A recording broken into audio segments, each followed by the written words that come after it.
இருந்தா லாட்டரி நிறுவனம் இருந்து 900 கோடி ரூபாய் திரு மு.க. ஸ்டாலின் அவர்கள் ஏன் வாங்கினார்கள்? தைரியம் இருந்தா சொல்லுங்க. அது கொடுத்தது அவருடைய மாமனார் தான். அவருடைய மாமனார்கிட்ட கேட்டு அந்த விளக்கத்தை அவர் பெற்றுக்கொள்ள வேண்டும். அவரும் உங்க அப்பாவுக்கு மட்டும்தான் தெரியும், உங்க அப்பா கிட்ட தான் கேட்கணும். மார்டென்ட் வந்து நீங்க 500 கோடி வாங்கலையா, மார்டென்ட் நீங்க 300 கோடி வந்து எலக்டோரல் பாண்ட்ஸ்ல வாங்கலையா அப்படின்னு சொல்லி கேட்கறாங்க. ஏன்னா அவங்க இந்த பாயிண்ட கேட்கறாங்க அப்படின்னா இது அவங்க இன்டென்ஷன் இல்லாம கேட்கல, இது உண்மையாலுமே இன்டென்ஷனோட கேட்கறாங்க. அவங்க எல்லாருமே வாய்ஸ் ஆஃப் காமன்ஸ் அப்படி இல்லை அப்படின்னா ரூட்ல வேலை செய்யறவங்களா இருக்கும். ஏன்னா வாய்ஸ் ஆஃப் காமன்ஸ்ல இருந்து தான் ரூட்டுக்கு டேட்டா போகுது. ஸோ அதை வச்சுதான் ரூட் இயங்குது. பொலிட்டிக்கலி மட்டும் அதை வச்சுதான் இயங்குது. அது எப்படி அப்ப கேட்கறாங்க அப்படின்னு சொல்லிட்டு நம்ம யோசிக்கிறோம். ஐபேக் 2019 கழகம் ஹையர் பண்றதுக்கு கூட்டிட்டு வந்ததே லாட்டரி ஃபேமிலி தான். சரிங்களா?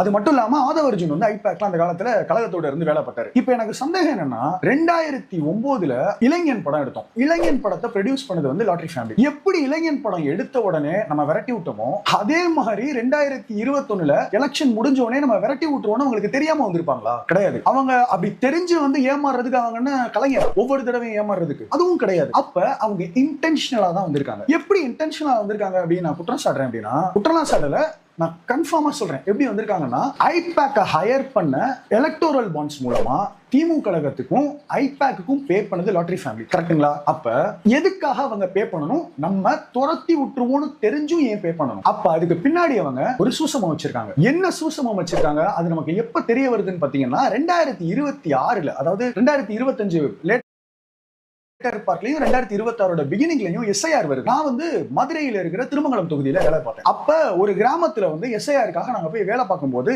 எங்கள்கிட்ட டேட்டா இல்ல. ஏன்னா நம்மள்ட்ட டேட்டா இல்ல அப்படின்னு சொல்லி யோசிக்கும் போது அப்ப ஐபேக்காரன் எல்லாத்தையும் தூக்கிட்டு போயிட்டான். ஐபேக்காரன் திமுக கழகத்தோட டேட்டாவை தூக்கிட்டு போயிருக்கான் அப்படின்னா அவன் ரொம்ப தெளிவா பிளான் பண்ணி தான் உள்ளே வந்திருக்கான். பிளான் பண்ணி தான் ரொம்ப தெளிவா தான் நம்மளுக்கு 3 வருஷம் வேலை பார்த்திருக்கான். அதாவது 2019 இருந்து 2021 வரைக்கும் ரொம்ப பிளான் பண்ணி தான் வேலை பார்த்திருக்கான். அவன் பிளான் பண்ணி வேலை பார்த்ததே நம்ம நல்லதுக்காக வேலை பார்த்திருப்பான்? கிடையாது. அவனுக்கு தேவை திராவிட முன்னேற்ற கழகத்தோட டேட்டா. அப்ப அந்த டேட்டாவை அவன் யார்கிட்ட கொடுத்திருப்பான்? கண்டிப்பா 2026 தமிழக வெற்றி கழகம் ஜெயிக்கிறதுக்கு அந்த டேட்டாவை கொடுத்திருப்பாங்க. நல்லா யோசிச்சு பாருங்க. நம்மளோட டேட்டா, அதாவது திராவிட முன்னேற்ற கழகத்தோட டேட்டா, திராவிட முன்னேற்ற கழகத்தோட கூட்டணி கட்சிகளோட டேட்டா, அது மட்டும் இல்லாம எந்தெந்த தொகுதிகள்ல எவ்வளவு ஓட்டு நம்ம எக்ஸ்பெக்ட் பண்ணலாம், எந்தெந்த தொகுதிகள்ல நமக்கு ஆன்டி இன்குபன்சி இருக்கு, எந்தெந்த தொகுதிகள்ல நம்ம வீக்கா இருக்கும் அப்படின்ற எல்லா டேட்டாவுமே ஐபேக் இருக்கு. ஐபேக் வந்து எப்படி டேட்டாவை தூக்கிட்டு போய் பிஏஎஃப் கொடுத்திருக்கான் அப்படின்னு சொல்லி நான் சந்தேகப்படுறேன்னா, ஐபேக் ஒர்க் பண்ண இந்தியால இருக்கிற எல்லா பார்ட்டிஸ்குள்ளேயும் ஒரு ஒற்றுமை இருக்கு. என்ன ஒற்றுமை அப்படின்னா ஐபேக் எல்லா ஆன்டி பிஜேபி பார்ட்டிஸ்டையும் ஒர்க் பண்ணிருக்கு. இப்போ நான் சொல்ல பண்ணிருக்காங்க